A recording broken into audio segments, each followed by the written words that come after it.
Halo sobat, ketemu lagi di Kuliah Home Channel. Kali ini saya akan berbicara tentang meneropong politik tahun 2024 dari Bali.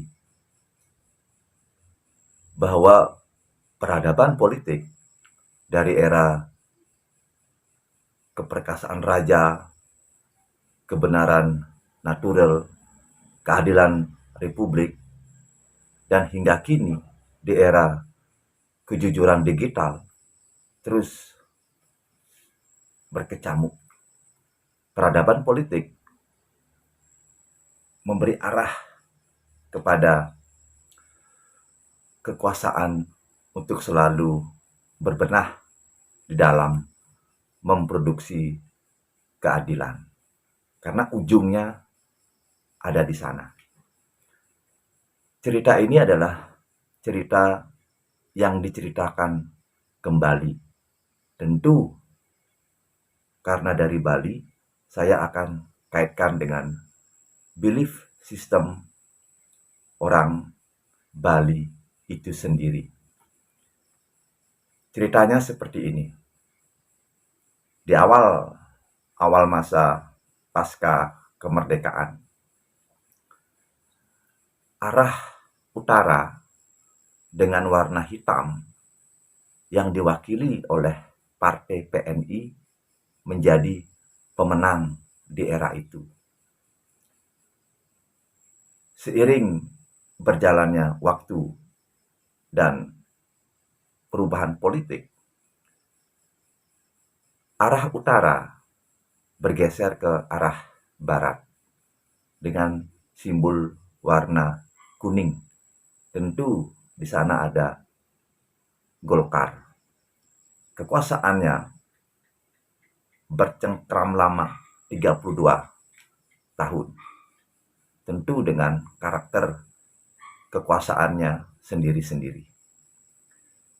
Arus bawah tidak terbendung lagi, bahwa keadilan harus merata di setiap insan yang ada di negeri ini.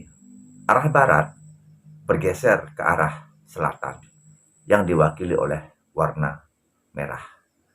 PDI menjadi simbol pemenang di sana. Bahwa arus bawah merupakan suara politik yang otentik, suara yang penuh dengan kejujuran, suara yang menghendaki perubahan. Seiring berjalannya waktu, keadilan dirasa kurang diproduksi. Di era-era tahun 1900-an hingga tahun 2000-an, dari selatan yang diwakili oleh warna merah bergeser ke arah timur yang diwakili oleh warna putih. Suara putih atau warna putih bisa disimbolkan dengan suara golput. Adanya kekecewaan. Mengapa politik belum juga bisa memproduksi keadilan yang diinginkan dan dibutuhkan oleh sebagian besar masyarakat. Di era demokrasi, keempat warna itu berkumpul di tengah-tengah. Orang Bali menyebutnya dengan berumbun aneka warna. Ada warna hijau di sana, ada warna merah di sana, ada warna kuning di sana, ada warna biru di sana, ada warna oranye di sana. Perpaduan warna memberikan arah politik ke depannya. Bagaimana aneka warna sanggup memproduksi keadilan. Tentu keadilan yang dirasakan oleh masyarakat yang paling bawah. Keadilan dalam arti luas, bisa akses maupun dalam bentuk material. Ya. Dalam konteks itu, ya, politik bisa diartikan sebagai bagaimana menggeser kekuasaan dari tangan kelas yang kalah ke tangan kelas yang menang. Tentu warna politik di Bali bisa dibawa ke kancah politik nasional. Secara nasional, kubu politik terbelah menjadi dua kubu. Ada kubu sekuler monolitik, sekuler pluralis, maupun kubu teokratik monolitik dan teokratik plural atau sering disebut dengan nasionalis di sana. Pertengkaran kedua kubu itu, ya, hingga kini masih kita bisa tonton di media-media sosial.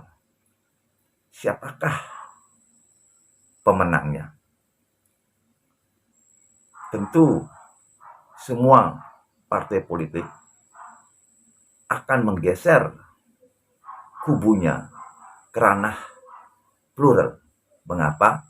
Karena di sana suara mayoritas berkumpul yang harus diperebutkan. Semua partai pada dasarnya adalah bagus. Semua partai pada dasarnya adalah memproduksi kepentingan publik, bukan kepentingan individu. Mengapa? Karena kepentingan individu bisa berubah menjadi kegentingan individu. Tentu akan merusak tataran politik secara nasional.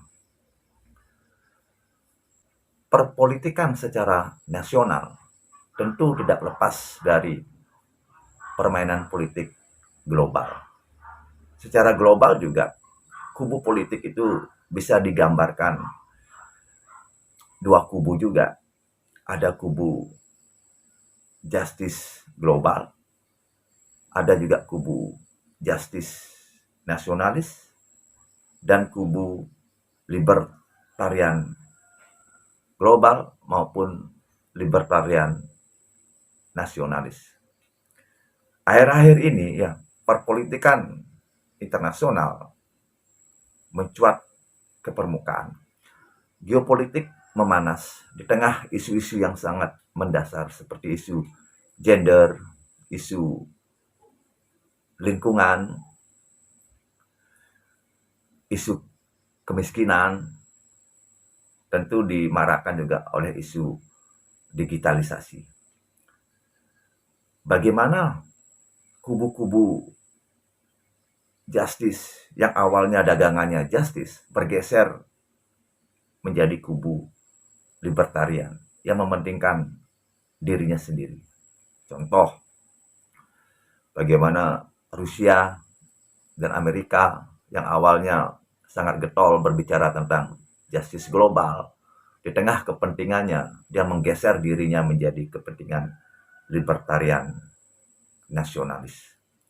Tentu pertarungan ini akan terus berlangsung sepanjang keadilan belum dirasakan oleh semua orang.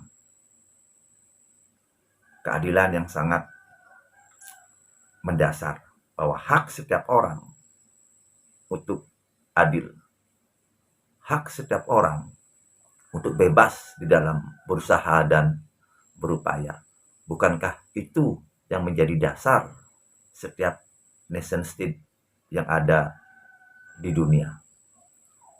Dengan politik, arah itu ke depan akan menjadi semakin jelas. Mengapa?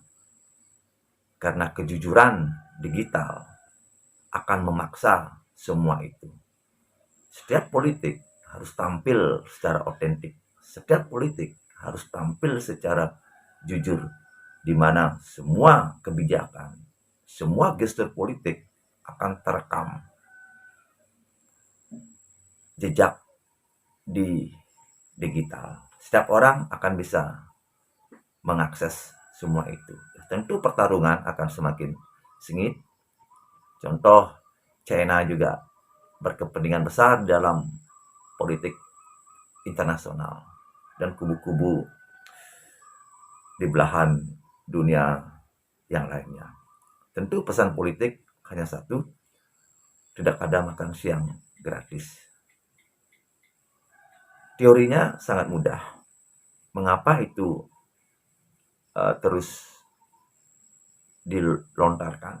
Karena di belakang politik ada perebutan sumber daya, perebutan akan kemakmuran, perebutan yang menjadi karakter asli setiap kekuasaan itu sendiri. Oleh sebab itu, mari kita menggonggong kepada kekuasaan, agar kekuasaan itu tetap mengarah kepada proses produksi keadilan untuk publik. Pesannya kembali ke pesan awal. Pesan politik adalah menggeser kekuasaan dari tangan yang kalah ke tangan yang menang. Membela kepada yang membayar. Mungkin itu masih kita bisa lihat akhir-akhir ini. Mudah-mudahan ke depan bisa berubah. Membela kepada sang juara yang jujur, yang otentik.